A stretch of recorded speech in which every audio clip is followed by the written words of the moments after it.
Assalamualaikum warahmatullahi wabarakatuh. Jumpa lagi dengan saya Samsudin. Pada video kali ini kita akan membahas tentang teknologi yang ada pada mesin bensin, yaitu pada kasus kali ini kita akan membahas pada mesin bensin Honda, yaitu teknologi VTEC atau Variable Valve Timing and Leaf Electronic Control. Ya, jika sebelumnya kita sudah membahas teknologi MyVac pada mesin bensin Mitsubishi, kali ini kita akan membahas teknologi VTEC pada mesin Honda.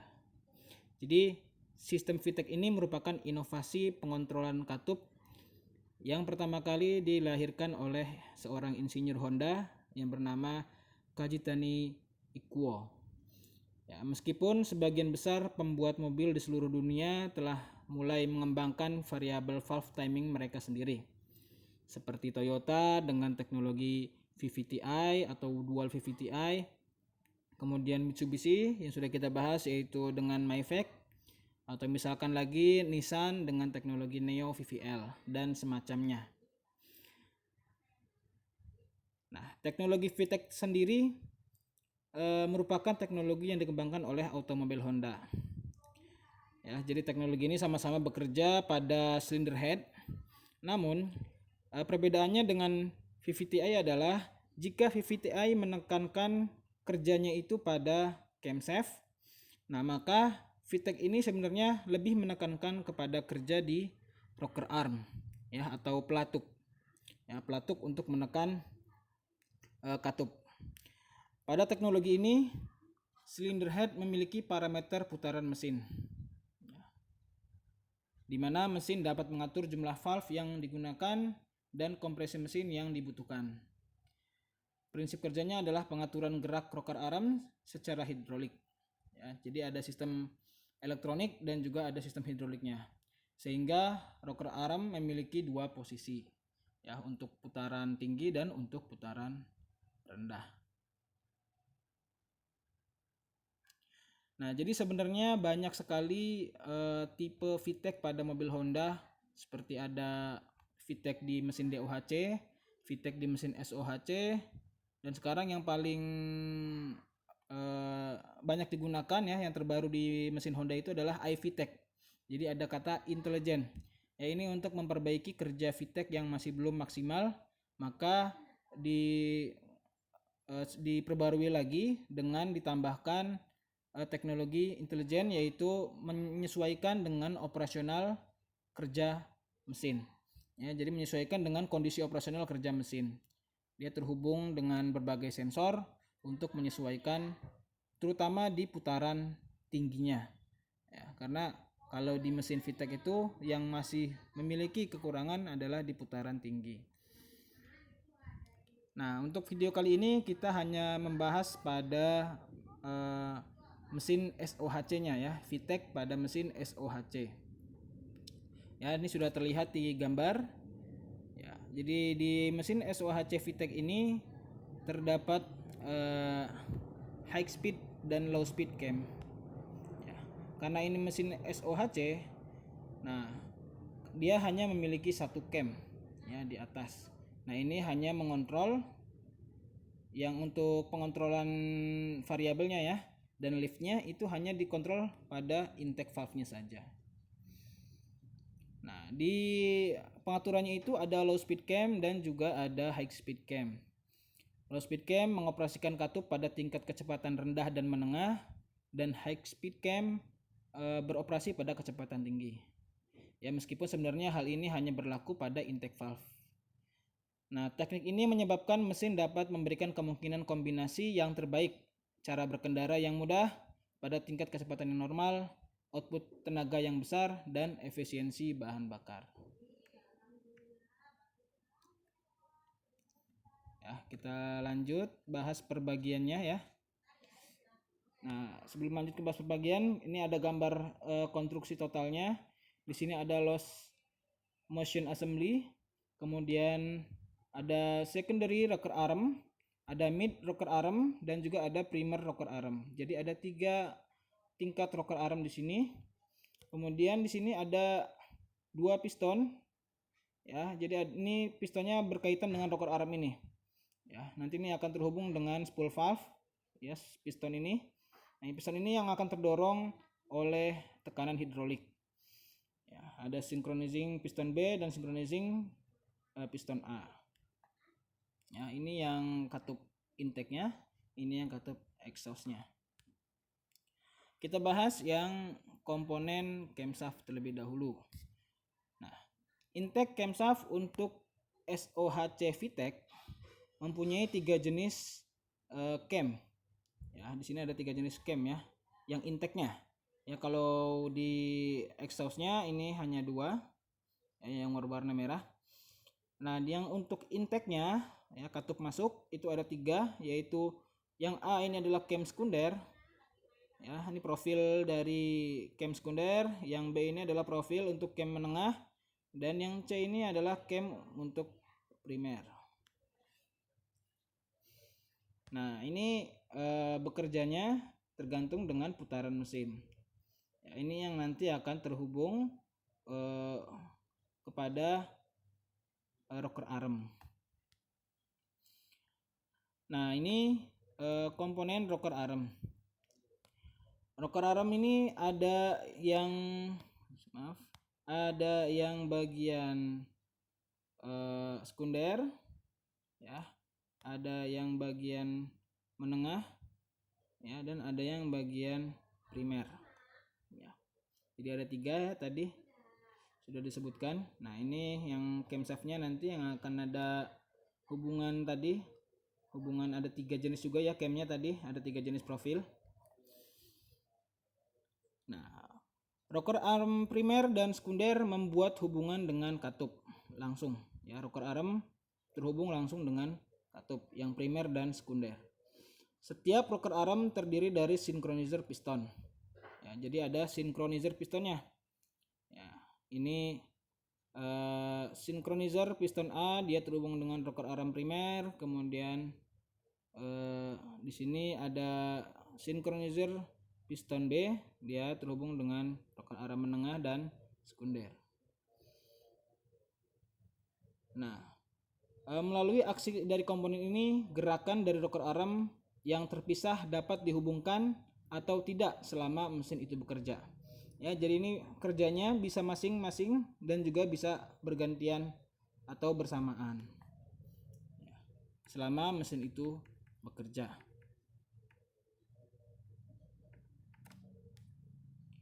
Selanjutnya kita bahas bagian lost motion mechanism.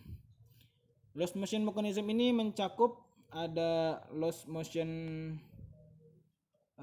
di sini ada lost motion piston, ada lost motion guide, ada lost motion spring A dan spring B. Nah, ini berhubungan tetap dengan mid rocker arm. Ya. Ini berhubungan tetap dengan mid rocker arm langsung.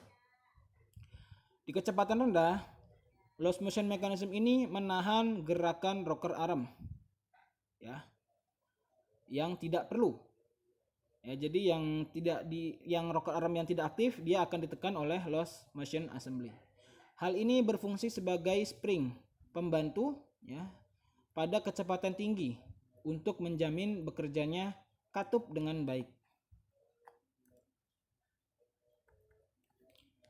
Selanjutnya komponen atau bagian spool valve. Komponen spool valve ini ditempelkan pada cylinder head. Ya, terdiri dari screen, kemudian ada solenoidnya, kemudian ada spool valve-nya di sini. Nah, di sini juga ada pressure switch dan ada ini menempel di cylinder head. Fungsi dari valve ini adalah untuk mengontrol lintasan oli antara pompa oli dan synchronizing piston, ya, tadi yang ada A dan B. Saat solenoid ini diaktifkan, ya, spool valve akan membuka lintasan oli, ya, lintasan oli, dan tekanan hidrolik digunakan ke synchronizing piston, baik yang A ataupun yang B, kemudian sistem VTEC akan diaktifkan. Nah, pressure switch ditempatkan di belakang spool valve.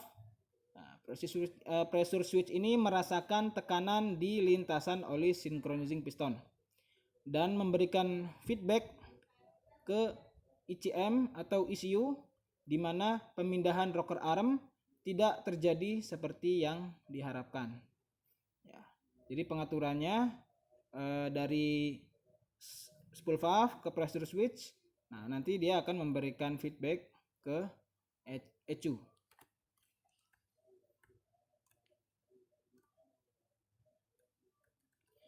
Nah, sistem VTEC ini dikontrol oleh ECM. Ya, dengan menggunakan banyak sensor, ECM mengawasi kecepatan mesin, ya, ada tingkat beban mesin, kecepatan kendaraan, ya, temperatur pendingin mesin, dan banyak faktor yang lain. Kemudian data yang diperoleh dari sensor-sensor ini, ECM menentukan kondisi kerja mesin yang mutakhir yang diperlukan dan akhirnya akan mengaktifkan solenoid valve. Dia akan memberikan perintah kepada solenoid valve. Selanjutnya, solenoid valve akan mengontrol tekanan hidrolik. Ya, pompa ini akan oli akan masuk dari sini karena katupnya terbuka. Ya. Dan tekanan hidrolik ini akan dialirkan ke spool valve untuk mengatur posisi rocker arm.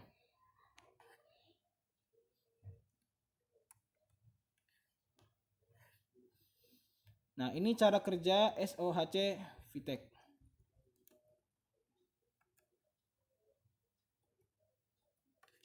Ya, di sini sudah terlihat pada gambar.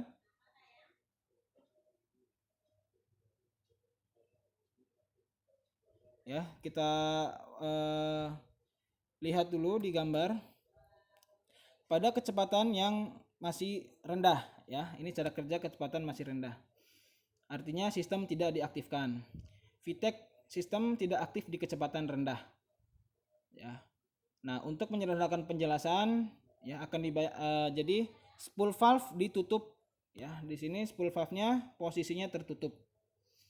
Dan tidak ada tekanan hidrolik yang masuk ke dalam synchronizing piston ini.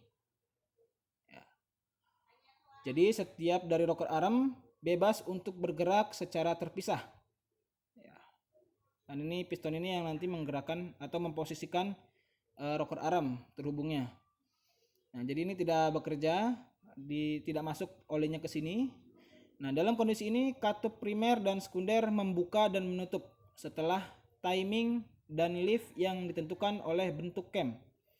Ya, jadi timing dan liftnya itu ditentukan oleh bentuk cam tadi. Ya, ada yang cam sekunder, middle, dan primer. Nah, kebanyakan itu ditentukan oleh bentuk cam primer dan sekunder.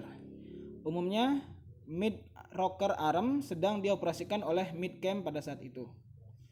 Nah, jadi cam menengah menyebabkan tidak ada kerja lebih lanjut dan ditahan oleh lost motion assembly, ya, untuk mencegah tidak berisik.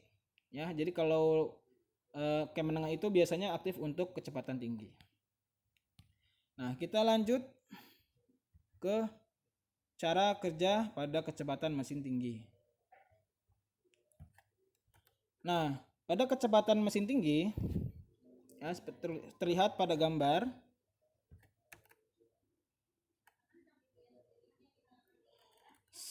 Sekali kecepatan mesin melebihi batas, ya sudah masuk ke kecepatan tinggi maksudnya, suatu sinyal ECM masuk ke spool valve solenoid, menyebabkan solenoidnya terbuka. Nah, sehingga tekanan hidrolik akan masuk, ya, dari pompa oli akan masuk ke sini ke bagian synchronizing piston dan mendorong ke samping. Tetapi jika ada rocker arm yang berhubungan dengan cam pada saat itu, semua piston tidak akan disejajarkan bersama. Sebagai akibatnya, rocker arm akan melanjutkan untuk bergerak meskipun tekanan hidrolik aktif pada piston. Ketika semua rocker arm, ya, di sini kan ada 3 rocker arm, ya. meninggalkan cam dengan serempak, piston akan meluncur dan arm akan ditahan bersama. Dalam kondisi ini kedua katup utama ya di sini akan dioperasikan oleh mid cam. Ya, dibantu untuk kecepatan tinggi. Jadi di sini ada tiga rocker arm akan bekerja. Ya, tapi kedua rocker arm yang sekunder dan primer ini operasionalnya sebenarnya tergantung dari gerakan mid rocker arm.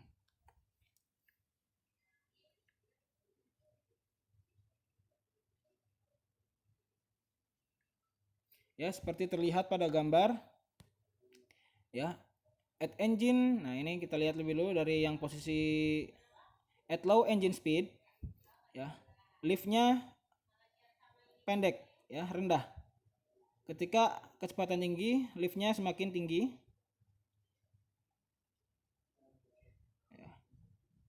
Nah, at low ini hanya 2 ya. Dan rendah. Nah, di sini ada pin yang bekerja ketika engine speednya tinggi. Ya, kita lihat posisi engine speed tinggi.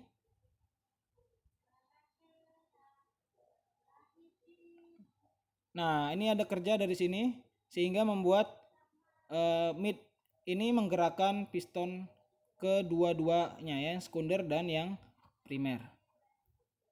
Ya, ini kerja dari VTEC pada sistem SOHC. Demikian ya untuk perbandingan dengan mesin Mitsubishi yang menggunakan Mavic.